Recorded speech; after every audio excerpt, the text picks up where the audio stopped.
போறோம். வாங்க வீடியோக்குள்ள போலாம். நெல்லிக்காய் ஜூஸ் போடுறதுக்கு 2 நெல்லிக்காய் எடுத்துக்கலாம்.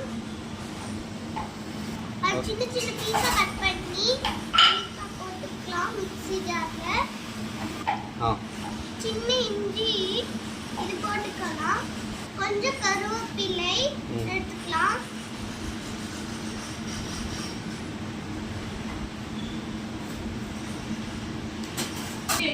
கொஞ்சம் உப்பு போட்டுக்கலாம்.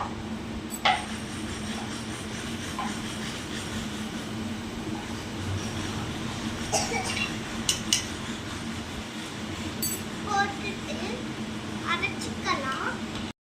இப்போ நான் அரைச்சிட்டு வந்துட்டேன். இதில் கொஞ்சம் லெமன் புழிஞ்சுக்கலாம்.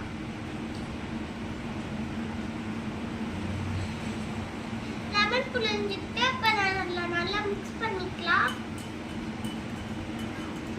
இதை டெய்லி குடிச்சோட விட்டமின் சி இருக்கிறதுனால நோய் எதிர்ப்பு சக்தி